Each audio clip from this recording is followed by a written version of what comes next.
అందరికీ నమస్కారం. అర్నాస్ కిచెన్కి స్వాగతం సుస్వాగతం. ఈరోజు చిక్కుడుగాయ ఆలుగడ్డ టమాటా కర్రీ ఎలా చేయాలో ఈ వీడియోలో తప్పక చూడండి. ఈ ఆలుగడ్డ చిక్కుడుగాయ కర్రీ చపాతీలకు అన్నంలో చాలా టేస్టీగా ఉంటుంది. మీరు తప్పకుండా ట్రై చేసి చూడండి. కంపల్సరీ సబ్స్క్రైబ్ చేసుకోండి నా వీడియోను. ఏమైనా తప్పులుంటే మన్నించండి. వీడియో తప్పకుండా చూసి కామెంట్ పెట్టండి ఎలా అయ్యిందో. ఈ కర్రీ మీరు ట్రై చేసి తప్పకుండా చూడండి. కంపల్సరీ సబ్స్క్రైబ్ మాత్రం తప్పకుండా చేసుకోండి. ఈ కర్రీకి కావాల్సిన ఇంగ్రీడియంట్స్ టమాటోలు, ఆనియన్స్, ఆలుగడ్డ, పొట్టు తీయకుండా చిక్కుడుకాయ. తర్వాత మనం పొయ్యి వెలిగించుకొని బౌల్ పెట్టుకొని దాంట్లో తగినంత ఆయిల్ వేసుకొని ఆయిల్ వేడాక కొంచెం జీలకర్ర ఆవాలు వేసుకొని అవి వేగాక తర్వాత కొంచెం కరివేపాకు, పచ్చిమిర్చి, ఆనియన్స్ వేసుకొని బాగా వేయించుకోవాలి.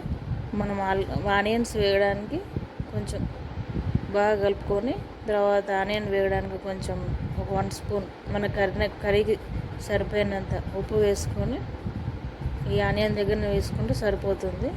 ఇలా వేసుకొని బాగా రోస్ట్ అయ్యేటట్టు కలుపుకొని తర్వాత మూత పెట్టుకొని మళ్ళీ ఒకసారి కలిపి బాగా బ్రౌన్ కలర్ వచ్చే వరకు కలుపుకోవాలి. ఇలా పచ్చిమిర్చి, ఉల్లిపాయలు, కరివేపాకు బాగా వేగాక ఈ ఆనియన్స్ బాగా వేగాక తర్వాత అల్లం వెల్లుల్లి పేస్ట్ వేసుకొని కొంచెం పసుపు వేసుకొని ఆనియన్కి బాగా కలిపేటట్టు కలుపుకోవాలి. ఈ చిక్కుడుకాయ ఆలుగడ్డ బాగా టేస్టీగా ఉంటుంది. తర్వాత మనం ఆలుగడ్డ అది ఉల్లిపాయలు వేగాక చిక్కుడుకాయలు వేసుకొని మనం గింజలు సపరేట్ చేసి అవి ఓన్లీ చిక్కుడుకాయనే వేసుకొని చేసుకోండి. గింజలు అలాగే చేసుకోవచ్చు, బాగుంటుంది. అది కూడా వీడియో చేశాను, మీకు తప్పకుండా చూపిస్తాను అది కూడా. ఈ చిక్కుడుకాయ బాగా వేగాలి. తర్వాత మూత పెట్టుకొని బాగా వేగేటట్టు బాగా వేగాక మంచిగా కలుపుకొని మళ్ళీ మూత తీసి మళ్ళీ కలిపి తర్వాత మనం పొట్టుతోని ఆలుగడ్డ వేసుకోవాలి.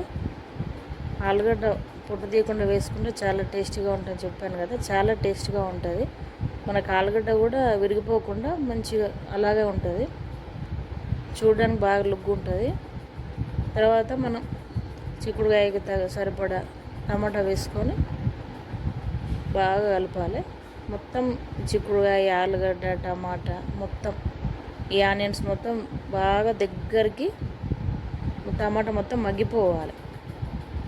మగ్గాక తర్వాత మూత పెట్టుకొని కాసేపు తర్వాత కొంచెం 2 స్పూన్ల కారం వేసుకొని మళ్ళీ కలుపుకోవాలి. అది కలిపాక అట్లా దగ్గరికి ఇట్లా మొత్తం కారం మొత్తం వాటికి అన్నిటికీ పట్టుకోవాలి. ఆలుగడ్డగా చిక్కుడుకాయ పట్టుకొని తర్వాత మూత పెట్టి మనం ఇంట్లో తయారు చేసిన గరం మసాలా వేసుకోవాలి కొంచెం. తర్వాత అది మళ్ళీ కలుపుకొని గరం మసాలా కారం అంతా ఈ చిక్కుడుకాయకు ఆలుగడ్డ కొట్టేలా కలుపుకొని మనకు తగినంత వాటర్ వేసుకొని కొంచెం సూప్ లాగా ఉండేటట్టు వేసుకొని మనకు అన్నంలో చపాతీలో కలుపుకొని తినేటప్పుడు చాలా ఇలా కొంచెం కర్రీలాగా ఉంటే బాగుంటుంది కదా, లిక్విడ్ లాగా వేసుకొని బాగా కలుపుకొని కొంచెం కొత్తిమీర వేసుకోవాలి. తర్వాత మూత పెట్టి కొంచెం ఒక 10 మినిట్స్ ఉడకనివ్వాలి.